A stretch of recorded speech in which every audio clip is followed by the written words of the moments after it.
Hi, I want to make a video about our experience with Guinea fowls, or Guineas for short.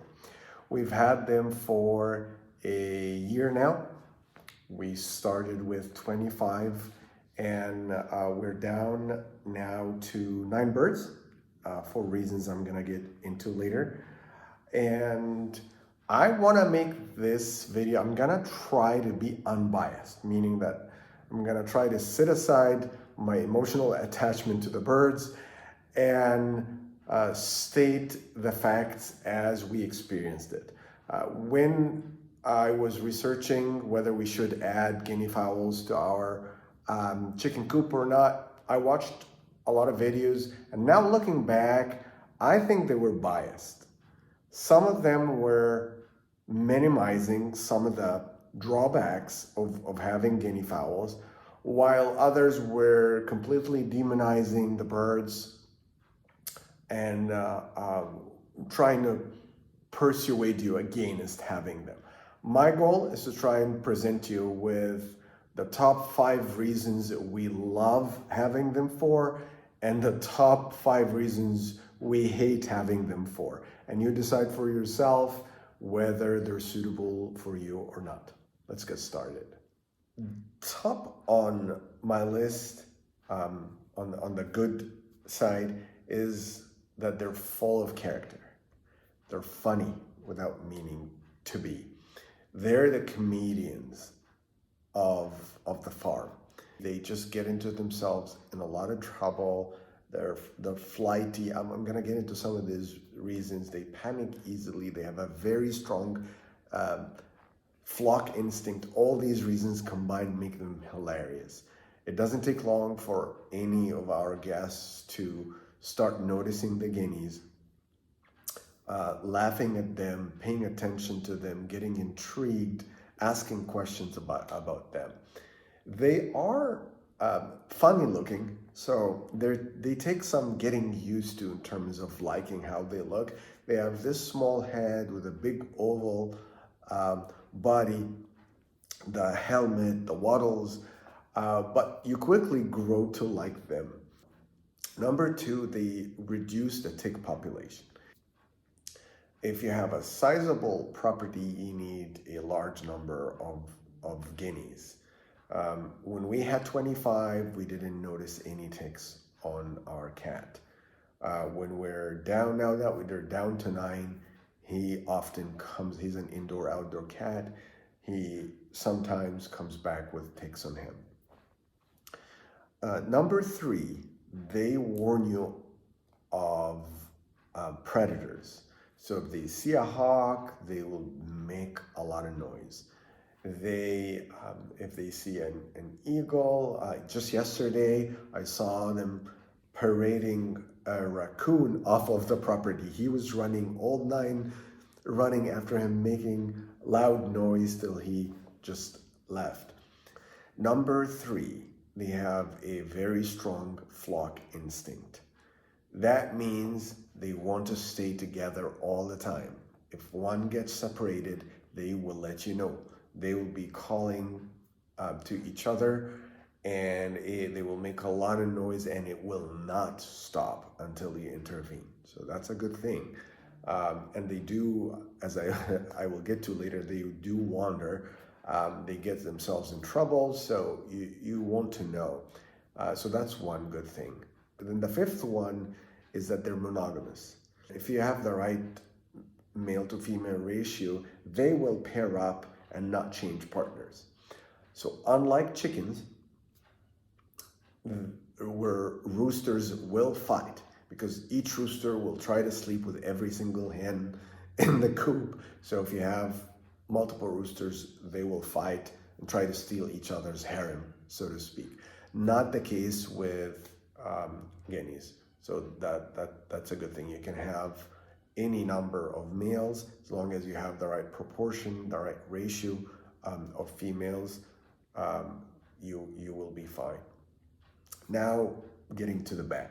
So the number 1 is they're noisy. There's no way to sugarcoat it. They're annoyingly noisy. If you're too close to the neighbors, your neighbors will likely complain about the noise as well. So be aware of that. It wears you out after it's been a year, after a few months, it really builds up and wears you out. It's just, I can't minimize that. Number two, they're stupid. They're not nearly as smart as chickens are. So, for example, a guinea will fly over the fence. They're good flyers, they can fly. One will fly over a fence and not know how to fly back. For some reason, she just does not think that way. If she gets separated from the flock, she will stay on one side of the fence, they will stay on the other, and they will make a lot of noise until you intervene and bring that one back. I get texts from the neighbors that they're crossing the streets, they were gonna hit by a car, they're on their, our neighbors are really nice, so they don't mind the birds being on their property, but sometimes they're just, they see that they are in danger. Oh, here are the guineas.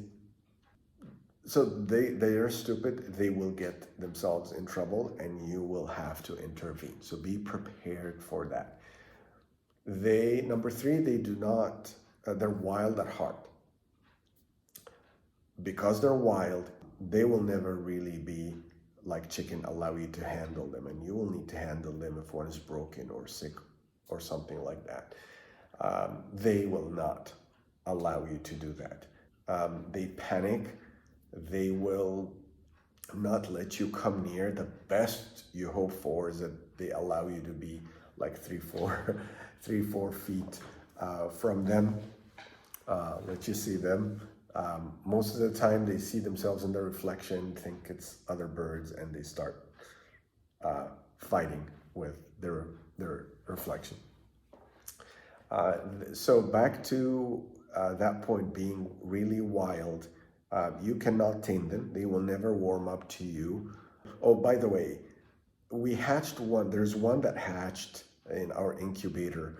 So even that one that hatched in my hand, so to speak, and was feeding off of my hand, now that it's grown up, it's so scared of me even more than the ones that we bought from the feed store as kids. Number four, they don't tolerate confinement. It's part of being wild. You cannot have them indoor in the coop, a couple of days.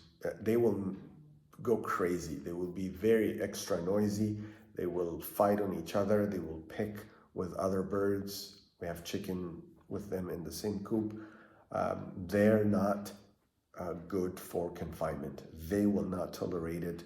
And if you ask my wife, that would be the number one reason she no longer wants the guineas, is that you have to be here. You can't travel. You can't go away for a week. It's hard to ask friends or neighbors to care for them because they fly, and because they're wild, they get themselves in trouble, they need intervention. So somebody has to be here in the morning to let them out, but also at dusk to lock them up, and also be prepared that if one doesn't come back, if one is separated, you'll have to go find her. It's gonna be very hard to try to trick her back into the coop. So that's why it's kind of not easy to ask that favor of neighbors or friends to come over, and it's not like the chicken. You can walk them as long as they have enough food and water, and you collect the eggs, you'll be fine until you come back. The last bad thing about guineas is that they have fragile legs.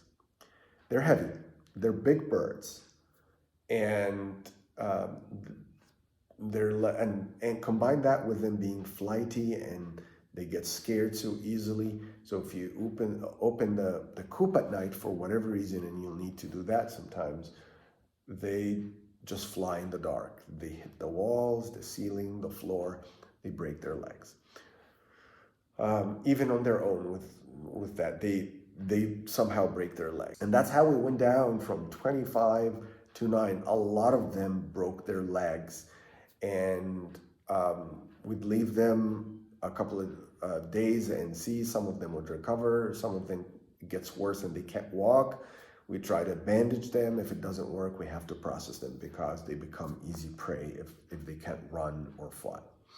So that's one thing to keep in mind. Fragile legs together with them being so easily frightened, it's a bad combination. All right, so you make your own decision.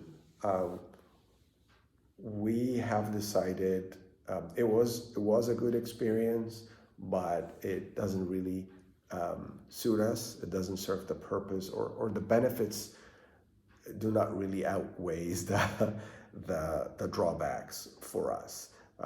Mostly being noisy and also being high maintenance, that you have to go find them, bring them back, and so on. I hope this gives you an idea of what it's really like raising guineas. We raise them with chicken, so keep that context in mind, and we find that chickens are a lot, even though they still require care, but they're a lot lower maintenance than guinea fowls. All right.